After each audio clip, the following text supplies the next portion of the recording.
आप सभी लोगों का मेरे YouTube चैनल पर स्वागत है एवं वेलकम। आपने अब तक हमारे चैनल को सब्सक्राइब नहीं किया है, प्लीज़ सब्सक्राइब करें, लाइक करें और शेयर करना न भूलें। सबसे पहले हम बात करेंगे अर्थालंकार की। देख लेते हैं इसकी परिभाषा। जब किसी काव्य में उसके अर्थ में चमत्कार उत्पन्न होता है, उसके अंतर्गत आने वाले अलंकार को अर्थालंकार कहते हैं। अगर हम जब कोई काव्य हमने बोला तो उसके अर्थ से हमें क्या हो जाए, चमत्कार उत्पन्न हो जाए, तो वहाँ पे कौन सा अलंकार हो जाएगा, अर्थालंकार हो जाएगा। जैसे देख लेते हैं एग्जाम्पल, मुख चंद्रमा के समान है। तो इसमें एग्जाम्पल है कि मुख कैसा है, चंद्रमा के समान है। आपका चंद्र के समान क्या है, मुख है। हृदय सागर के समान गंभीर, तो जो आपका जो हृदय या मन है वो किसकी तरह है, सागर से की तरह कैसा है, गहरा है। अब देखते हैं आपका सबसे पहला इसका अर्थालंकार का भाग, उपमा अलंकार। जहाँ उपमेय में उपमान की समानता बताई जाए, अर्थात जहाँ मुख्य वस्तु को किसी दूसरी वस्तु के साथ समान दिखाया जाता है, वहाँ उपमा अलंकार होता है। लेते हैं पहचान, सा सी सौ सम सरिस तुल्य जैसा नहीं ऐसा दृश्य सदृश्य जियो समान से। अगर ये सारे शब्द कोई भी आपके उदाहरण में आ जाते हैं और आपसे ये पूछा जाता है कि इसमें कौन सा अलंकार है, तो बेधड़क आप इनमें से कोई शब्द आ जाए तो उसमें कौन सा अलंकार लगाएंगे, आप उपमा अलंकार लगाएंगे। जैसे सागर सा गंभीर हृदय हो, किरसा हो जिसका मन, तो देखो यहाँ पे क्या सा आया है, यहाँ पे भी सा आया है, तो कौन सा अलंकार हो जाएगा आपका, उपमा अलंकार हो जाएगा। राधा बदन चंद्र सो सुंदर, देखो क्या आ गया, सो आ गया, तो कौन सा अलंकार आपका, उपमा अलंकार। कौन सा अलंकार हो जाएगा, उपमा अलंकार। तुरंत आप इसको टिक करेंगे।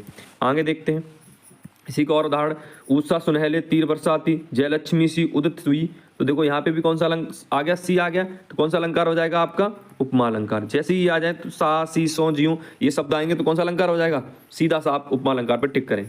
पीपर पात सरस, देखो सरस आ गया, मन डोला, तो कौन सा अलंकार, उपमा अलंकार। पड़ी थी बिजली सी विकराल, तो कौन सा अलंकार, उपमा अलंकार, क्योंकि इसमें सी आ गया। कितनी अच्छी ट्रिक है। अब हम बात करते हैं रूपक अलंकार की, तो क्या कह रहा है देख लेते हैं। जहां उपमेय में उपमान का आरोप किया जाता है, अर्थात जब मुख्य वस्तु उपमान का रूप ले, वहां रूपक अलंकार होता है। जैसे अर्थ में क्या कहा गया कि यहाँ पे अगर अर्थ निकालेंगे तो जो रूपी शब्द लगेगा वहां पे क्या हो जाएगा, अर्थ के साथ, वहां कौन सा अलंकार हो जाएगा, रूपक अलंकार हो गया। देखिए इस एग्जाम्पल देख लेते हैं, उदाहरण देखते हैं इसका। पहला उदाहरण क्या है, पायो जी मैंने राम रतन धन पायो, तो ये कह रहा है कि मैंने जो प्रभु कौन सा, राम रूपी, कैसा, राम के समान या राम रूपी क्या पाया, रतन पा लिया है। देखते हैं चरण कमल बंदो हरे राई, तो चरण रूपी कमल कैसे है, चरण रूपी शब्द आया कि नहीं आया, तो कौन सा अलंकार हो जाएगा, रूपक अलंकार हो जाएगा। मया मैं तो चंद्र खिलौना ले हूं, तो यहाँ पे चंद्र सा या चंद्र रूपी, कौन सा, चंद्र रूपी खिलौना ले हूं।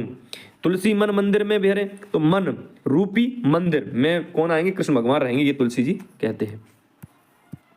अब देखते हैं अगला इसका अलंकार का भाग, उत्प्रेक्षा अलंकार। जहां उपमेय में उपमान की कल्पना की जाए, अर्थात जहां किसी वस्तु को दूसरी वस्तु होने की कल्पना कराई जाए, वहां उत्प्रेक्षा अलंकार होता है। अब इसके उदाहरण देख लेते हैं, पहचान देख लेते हैं, क्या है, ट्रिक क्या है इसकी।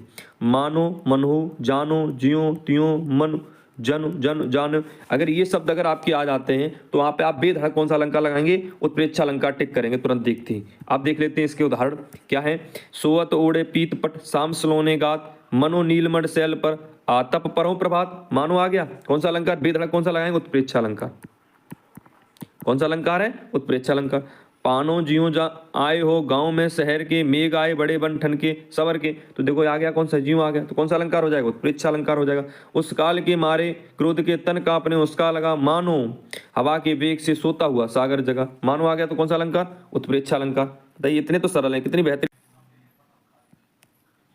अब देखते हैं अगला इसका रूप, अतिशोक्ति अलंकार। अतिशोक्ति का मतलब होता है बहुत बड़ा चढ़ाकर कही हुई बात। जहां लिखा है जहां लोक सीमाओं का अतिक्रमण करते हुए किसी बात को बढ़ा चढ़ाकर कहा जाए, वहां अतिशोक्ति अलंकार होता है। जैसे उदाहरण से ही आप इसके अर्थ समझ जाएंगे।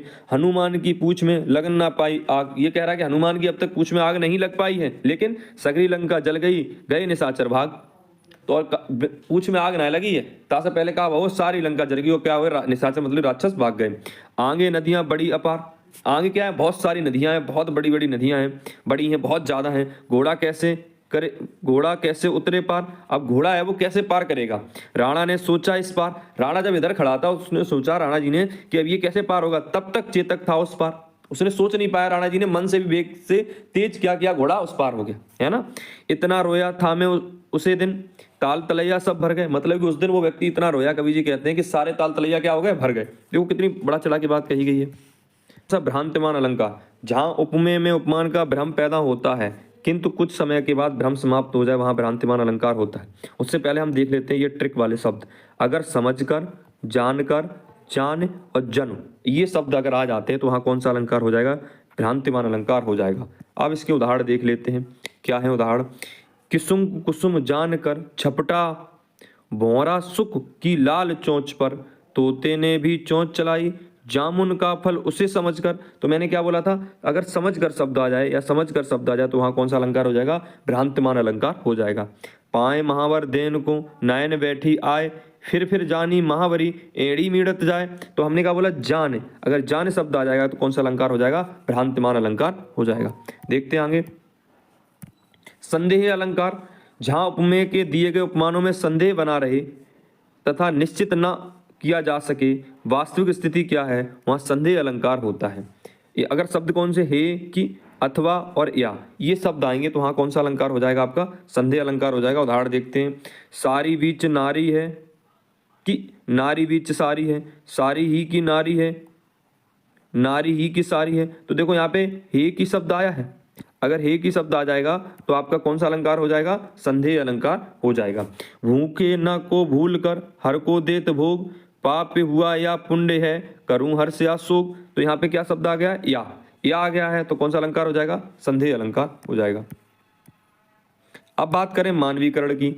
मानवीकरण अलंकार क्या कहता है? एक बार परिभाषा देखें। जहां उपमेय पर मानवीय चेष्टाओं का आरोप किया जाता है वहां मानवीकरण अलंकार होता है।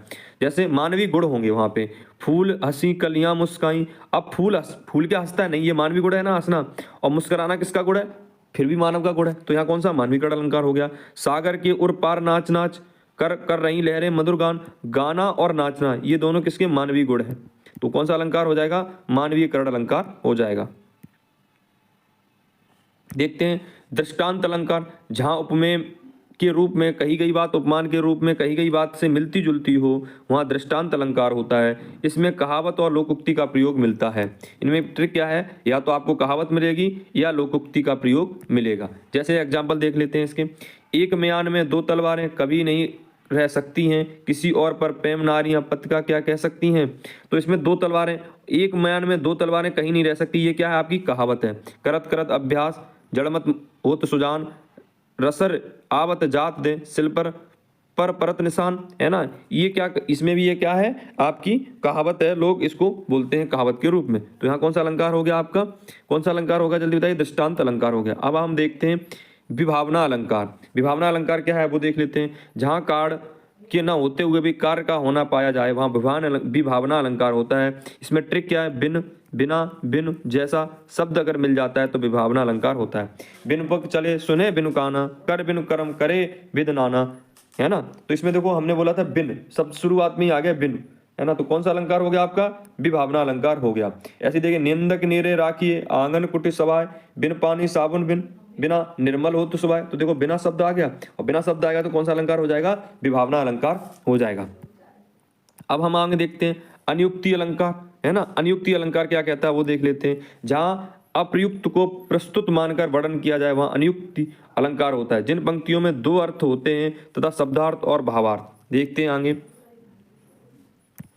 माली आवत देख के कलियां करें पुकार, फूले फूले चुन लिए काल हमारी बार, है ना। काल हमारी बार। तो इसके देखो दो अर्थ हैं। एक अर्थ तो आपका ये है, अगर शब्दार्थ की बात करें तो इसका ये है कि मालिक जब आता है किसी बगीचे में तो कलियां उसको पुकार रही हैं, फूले फूले चुन लिए। जो सुंदर सुंदर फूल थे उनको तो चुन लिया, तो जो छोटे से मुरझाए और वैसे फूलते वो ये कह रहे हैं कि मेरा कब समय आएगा, मेरी कब बारी आएगी, काल मेरी बारी आएगी, अब कब बारी आएगी। अब इसका दूसरा भावार्थ में क्या है कि यहाँ पे इमराज जी हैं, वहां पर एक कवि ये कह रहा है दूसरे के संदर्भ में कि जो माली की जगह पे इमराज को प्रस्तुत करते हुए कि जो नई नई उम्र के बच्चे हैं उनको तो तुम ले जा रहे हो, इन बूढ़ों को कब लेने आओगे, लेके जाओगे। ये इसका दूसरा भावार्थ है। नहीं पराग नहीं मधुर, मधु नहीं विकास ही काल, अली कली ही सो विनो आगे कौन हवाल। तो इसमें क्या कहा गया वो देख लें। इस पंक्ति में भौरे को प्रताड़ित करने के बहाने कवि राजा जयसिंह की काम लुलुपता पर व्यंग किया है, इसीलिए यहां पर कौन सा अलंकार आपका है? अनियुक्ति अलंकार है।